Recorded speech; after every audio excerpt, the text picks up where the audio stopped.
Hey, what's up? It's Wanda Sykes. I'm here to remind you about something super important, getting your breast screened. Because trust me, your breast health should be a priority. Early detection for breast cancer can change the game, which is why you should visit yourattentionplease.com to learn more. And do me a favor, if you've already had a breast cancer screening, remind your friends and family to visit yourattentionplease.com too. We gotta look out for our girls.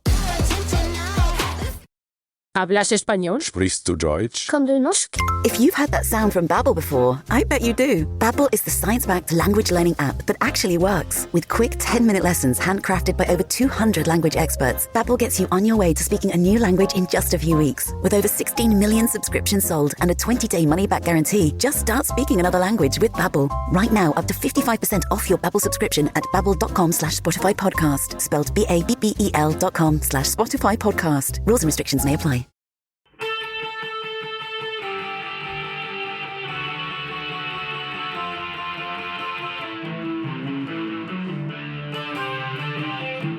This is the Daily Blast from the New Republic, produced and presented by the DSR Network. I'm your host, Greg Sargent.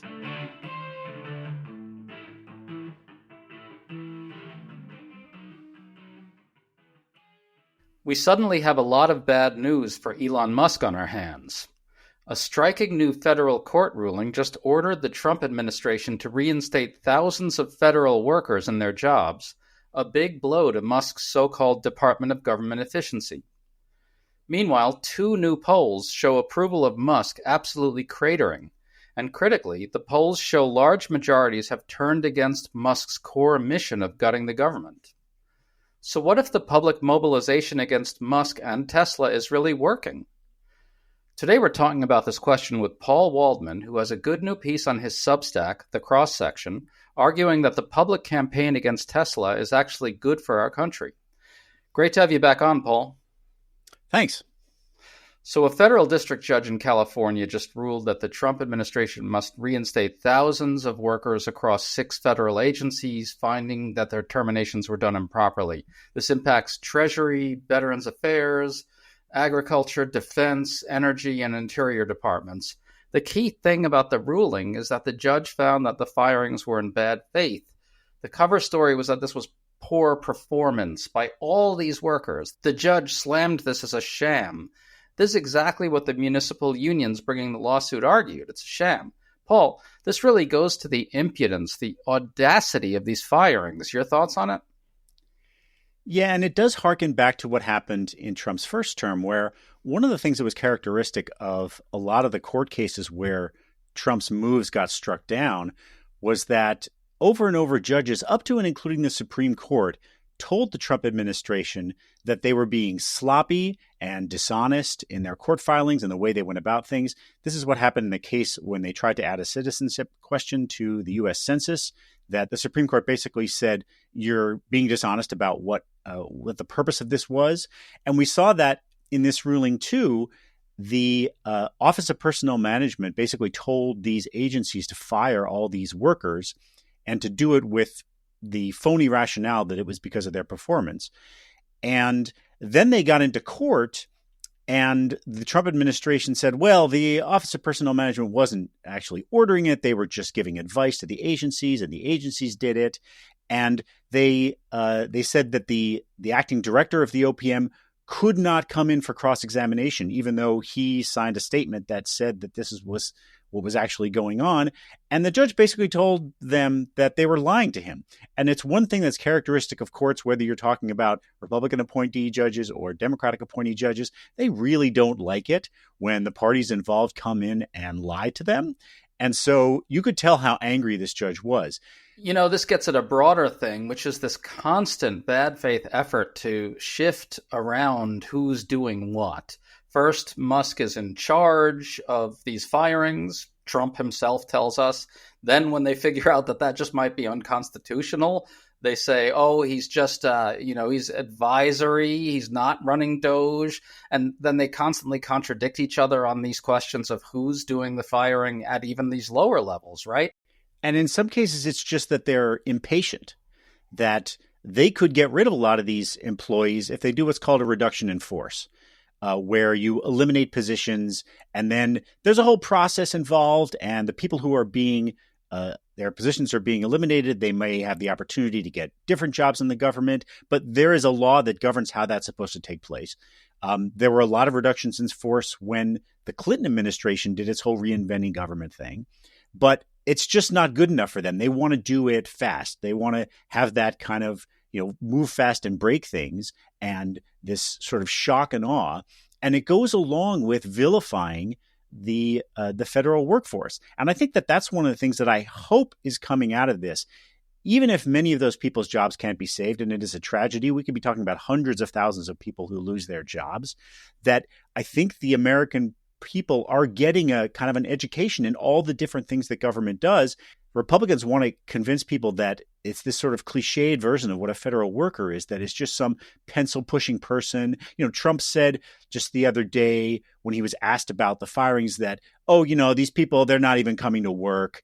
And I think that people are beginning to get get an understanding that when you talk about federal workers, you're talking about a nurse who works in a VA hospital, a scientist who works for the Department of Agriculture trying to help farmers maximize their crop yields, meteorologists who work at NOAA, that these are people who actually are doing important work.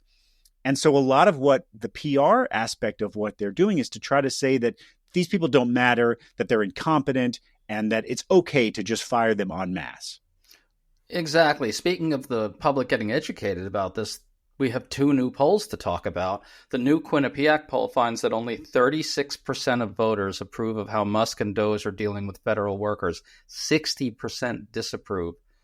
57% view Musk unfavorably. 54% say Musk and DOGE are hurting the country. Meanwhile, the new CNN poll finds that only 35% view Musk positively. 62% say the cuts to government are going too far, while only 37% say the cuts don't go far enough in eliminating waste and fraud. Paul, CNN even used the bullshit cutting waste and fraud language, and they only got a small minority in support of that. Would you have expected this?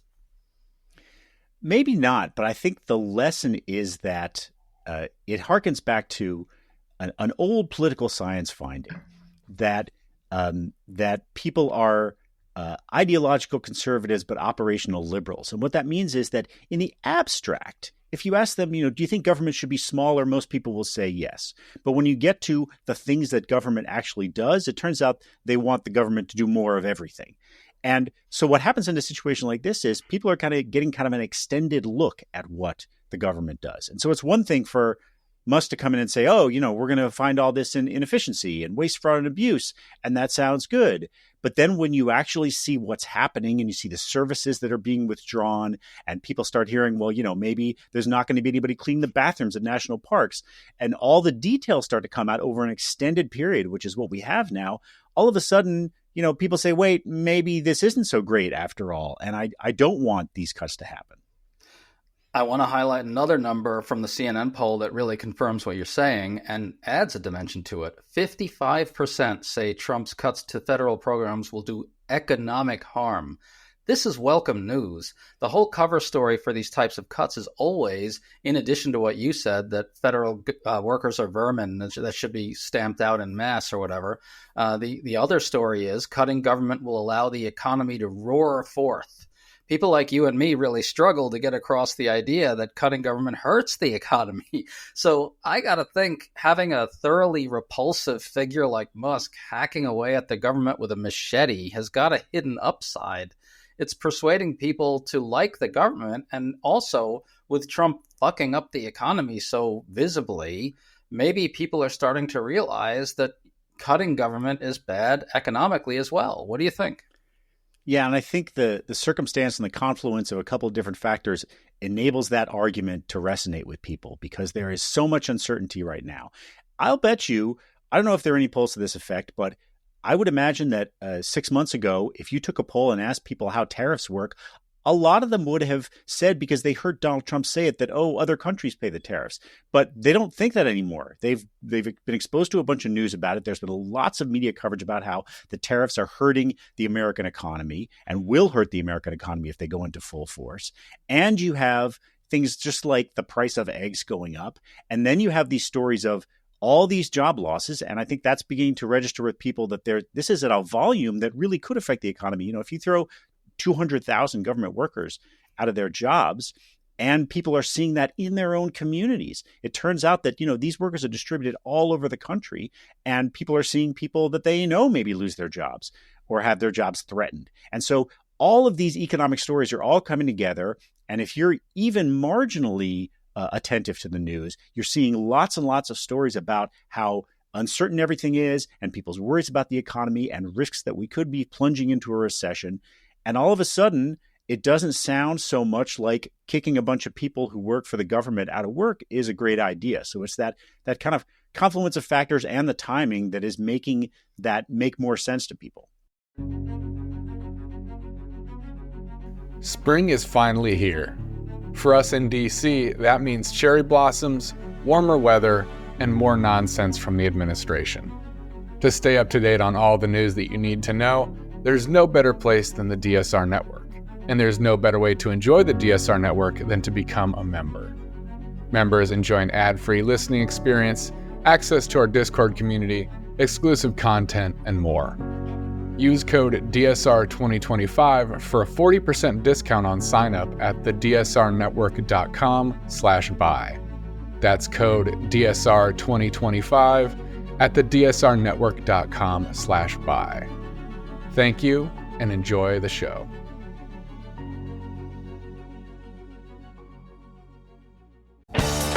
Still getting around to that fix on your car? You got this. On eBay, you'll find millions of parts guaranteed to fit. Doesn't matter if it's a major engine repair or your first time swapping your windshield wipers. eBay has that part you need, ready to click perfectly into place for changes big and small. Loud or quiet, find all the parts you need at prices you'll love. Guaranteed to fit every time. But you already know that. eBay. Things, people, love. Eligible items only. Exclusions apply.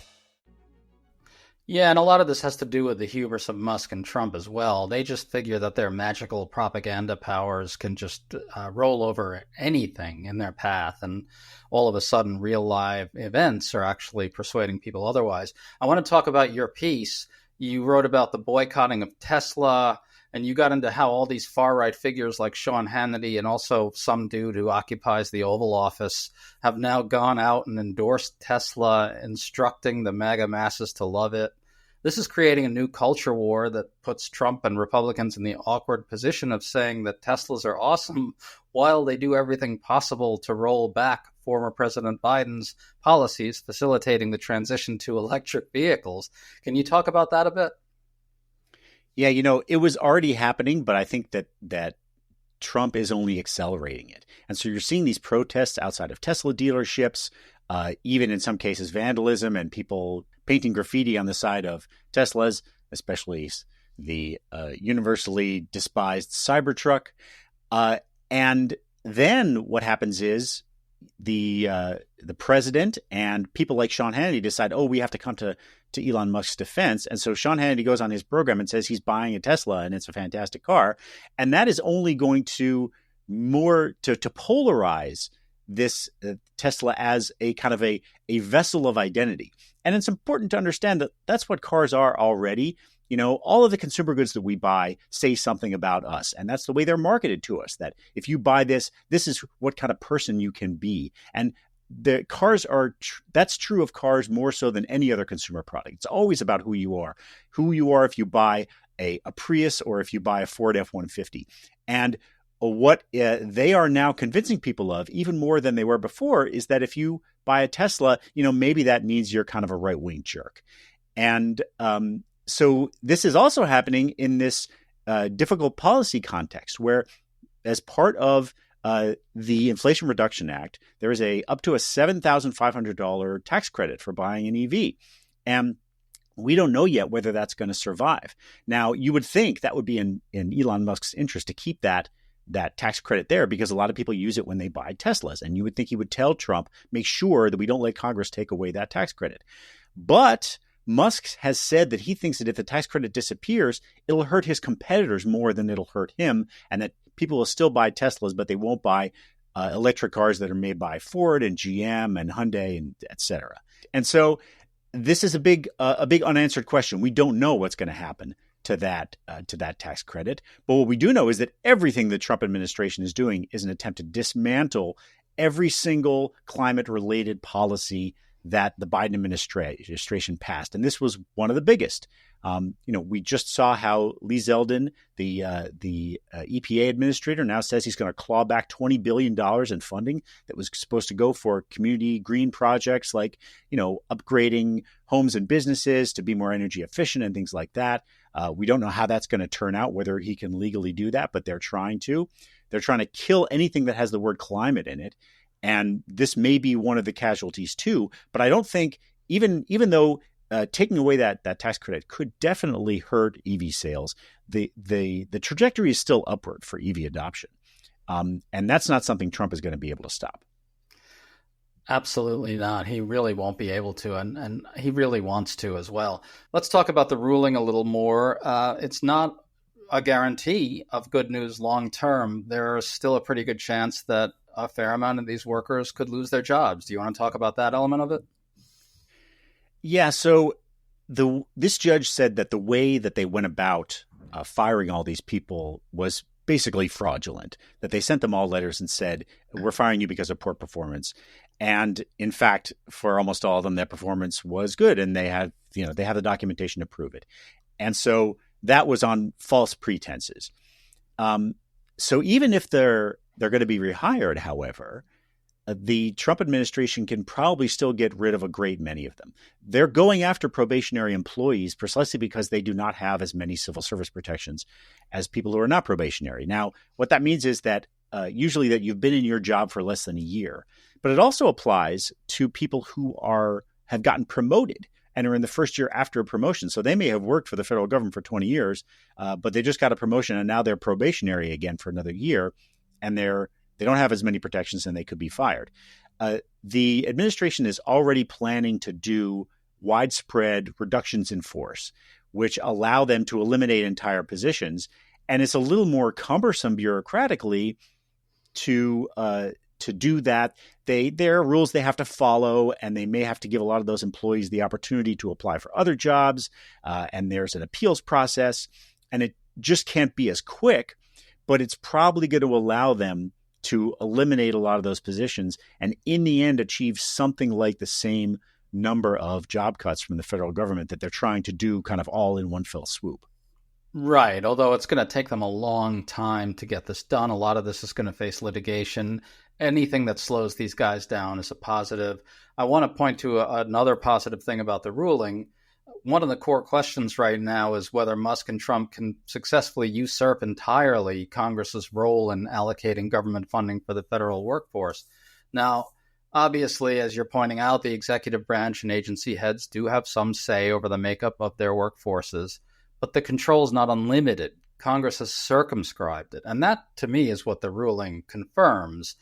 Like you say, we don't know what's going to happen in the long run, but it's important to have these principles reaffirmed, isn't it? It's really, I think, a blow to them in some fundamental sense that they have to now talk their way or argue their way around these court rulings that are really affirming some bedrock principles of the republic. Yeah, and in a lot of these cases, what this all comes down to is, do they have to obey the law or not? And what the administration is saying over and over again is, no, we really don't. We can just decide that we don't like that law. They're trying to do that with impoundment so that they can just not spend money that Congress has appropriated. They're trying to do that even on things like birthright citizenship, which could not be clearer in the Constitution. Trump is asking the Supreme Court to just say that, yeah, if you want to disobey the Constitution, you can. And so we see that in these one after another of these court cases. The grounds on which they're being struck down is that there's a law there that says how you're supposed to go about this if you want to do this, and you're not following it. But to the administration, that's just something that is for the little people, is to obey the law. And that's certainly kind of the sort of animating spirit of Elon Musk and DOGE and Trump himself, that, sure, these things are written into statute or written into the Constitution. But, one of the interesting things that is different this time around, what we saw in Trump's first term, a lot of the time there would be the White House counsel, some other counsel, who at various key points would say, you can't do that. It's against the law. And then they wouldn't actually get to do the thing that Trump wanted to do. Those lawyers have all been replaced with yes men who, no matter what Trump proposes, are going to say, sure, let's go for it. And the tragic part is, in a lot of cases, that may work. Even if they don't end up prevailing before the Supreme Court, they can create all kinds of damage that it's going to take years to undo. So, for instance, they've essentially shut down the USAID right now. It could be there are court cases about this that eventually up to the Supreme Court says to them, you can't do this. You can't just cancel all these contracts and fire all these people and dismantle this agency. You have to reinstate all of it. But by the time that ruling comes down, it may be too late. All those workers could have gone off and found other jobs, and the programs that are taking place overseas can't be rebuilt because health clinics have shut down. That may be what they're counting on, that even if they lose in court, by the time it gets settled, they will have done so much damage that rebuilding it will take forever. And damage is their goal. We should be clear they're trying to basically destroy the U.S. state. I do want to stress, though, that what you're getting at really underscores why it's important to have all this polling showing that large majorities think Trump and Musk are overstepping their roles. It's not just that the public isn't buying the idea that government is bad and should be swept away in massive fashion, though that is good. It's also that the public is getting a crash course in how our system works and why we should care about Congress's powers vis-a-vis the president. To end on an optimistic note, this confluence, as you put it, there are some heartening elements here. It's really not that easy for Trump and Musk to get their way here. And they have a tremendous amount of power. They're trying to do a tremendous amount of damage, but they're also running into tremendous resistance. Yeah, I think that could have both short and long-term benefits. So one of the things we know about Trump is that when he sees political danger, he pulls back. I don't know how personally committed he is to Musk's project. And at the point where it looks to him like it's really hurting him, it's really hurting Trump politically, he'll rein it in. We've seen that many times. And so political organizing and people turning against it may have the effect of mitigating some of the damage. And then in the long term, if it shows people how important government is, when the time comes where Democrats have to try to rebuild from all this destruction, it's going to be important to be able to show people why it's important and have them say, yeah, we want those agencies rebuilt. We want the education department to come back into doing what it was doing. We need people who are going to run for office and say that they will engage in that project and make government actually do what it's supposed to do to help people and not just be this kind of smoldering pile of ash. 100% beautifully said. Paul Waldman, it's always great to talk to you, man. Thanks for coming on. Thanks a lot, Greg. You've been listening to The Daily Blast with me, your host, Greg Sargent. The Daily Blast is a New Republic podcast and is produced by Riley Fessler and the DSR Network.